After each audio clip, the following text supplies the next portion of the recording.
The Phoenician Scheme. That's right, folks. We are talking the latest from Wes Anderson, who has been pretty consistent lately. He has been, I think since 2021, giving us a movie every couple of years, which is crazy. The French Dispatch, and then Asteroid City, and now The Phoenician Scheme.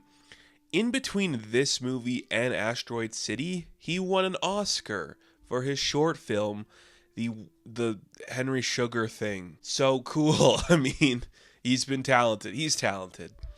Wes Anderson is a very hit or miss filmmaker. I think that's been a huge part of his career, is like you either are in or you're out.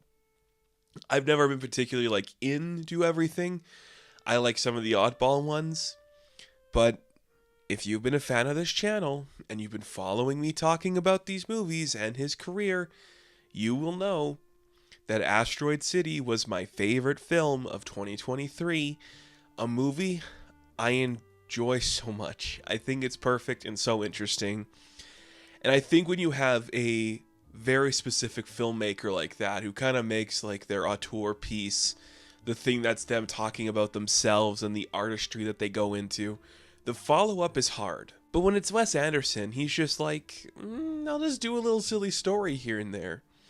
And The Phoenician Scheme is pretty much that. It is a little more mature than some of his other stuff, a little more raunchy than some of his other stuff.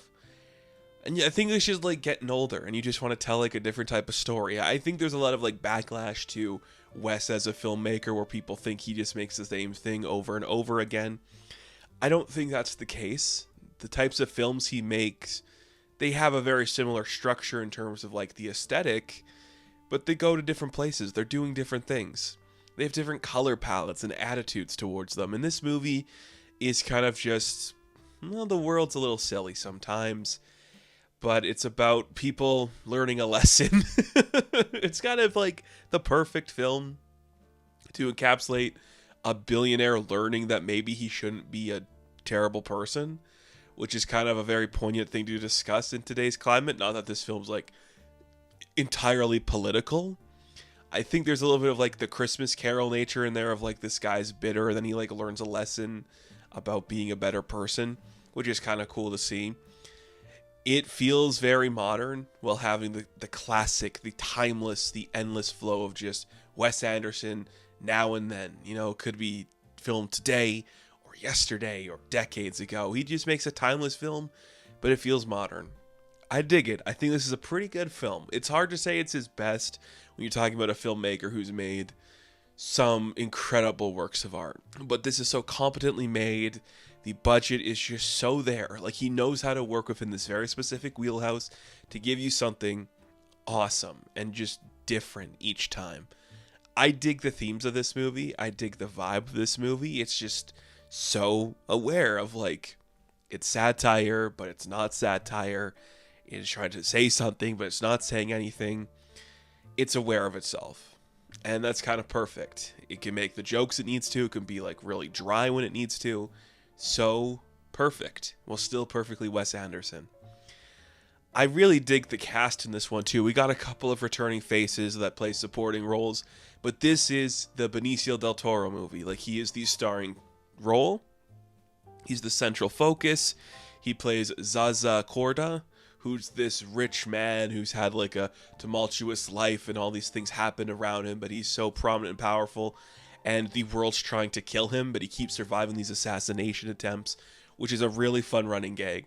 I love that. That's just such like a good Looney Tunes-esque joke, or something from like A Fish Called Wanda, where someone's trying to assassinate this guy and it's not working.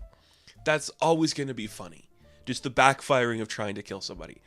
But he feels like his life is coming to a different point where maybe it's either going to end, or he feels, because he might be having like a spiritual awakening, I should maybe get some affairs in order. So he gets his daughter to like help him enact his ultimate plan, which is like the Phoenician Scheme, which is building like this monumental railway water system across these different lands. And the story is following him and his daughter going to meet these different people to get the financing to build this. It's kind of like if you took the premise of The Brutalist, like this guy who is so talented he can do anything, but the ultimate goal can never be achieved. And you mix that with like Wes Anderson's humor on top of just insanely specific comedy, you get something special. Maybe comparing this to The Brutalist is a weird analogy, but there's just something so in the moment about architecture right now, and some of like these auteur filmmakers talking about stuff. Benicio del Toro, I don't hate him. I don't think it's possible to hate him in anything. He's got a very distinctive vibe to him, and this is just Wes playing to the strengths of using that guy. There are so many people in here where you're like, oh my goodness, this is just doing what you need to do with an actor who can like do this. I always feel that about like Jeffrey Wright and Tom Hanks coming into these things, and even a guy like Benedict Cumberbatch, where like you just get it. You are nailing the thing that they can do specifically and putting it into this movie, and that works for them. Each of those guys have insane moments. I dig everything they are doing. And then when Del Toro is just on screen, you're like, oh, I mean, I guess he was always capable of this, but it feels like we haven't really seen him do this ever or for a while. So that's cool. I think the same can be said for Michael Cera. And some people have pointed out before, it's kind of amazing that Michael Cera has never worked with Wes before. They feel so made for each other. Quirky little guy that's just really different and awkward. The stuff that Michael Cera does in this movie, it's him playing to his strengths as well. A little weird voice and then like some big other revelations for him. So cool and fun. But Mia, is it Threppleton? Is that her name? Threppleton? Mia Threppleton? Who's the standout? Don't know much about her work. She's a young actress. You have to carry so much on your shoulder. You're literally in scenes against Benicio del Toro and Michael Cera, and then a cavalcade of supporting characters. You have to hold your own, and she does, and she's so interesting.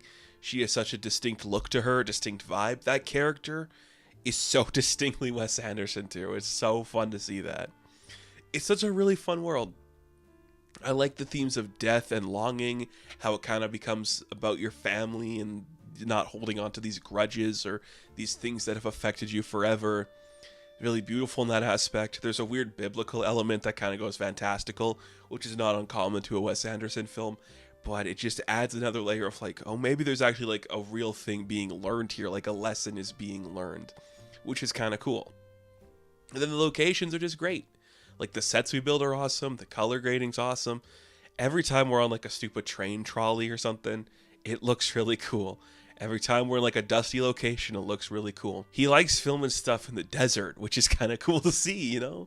Let's go for it. Let's have fun with it. Again, it is hard to say if this is like the best of Wes. I don't know if it is, but sometimes all you need is just a filmmaker you like making a good movie. That's all it can do sometimes. And there's nothing wrong with that. If we can get a competently made movie at this budget with these actors signing on to have fun, that's great. The fact that the theater I saw this in was packed and people were excited about it, that's great. The fact that the jokes landed, the fact that there's such an artistry to everything going on that's like working for an audience, that's exciting. This is a very well-made movie. It does everything it needs to right. Whether it's going to work for you will like vary on how much you care about this stuff. But this is what I've wanted from Benicio del Toro. Just let's command a scene. Let's be a little bit of like a Howard Hughes asshole, but you're still like the smartest man in the room when you buy it. And everything's just landing. Really fun little movie. I don't know. I'm glad it exists. I'm glad this was like something he had to get out of his system, which is kind of interesting. Because the themes and like there's violence too, and it gets very mature. I'm like, ooh, that's surprising, but it works for the tone. It's about a guy that refuses to die, and maybe he learns a lesson like Ebenezer Scrooge, which is kind of, you know, the whole shtick when it comes to Wes Anderson, is maybe it's okay to be a nice person. It can happen. Maybe a billionaire can learn a lesson. If only that was realistic. So, the Phoenician Scheme, I am going to give an 8 out of 10.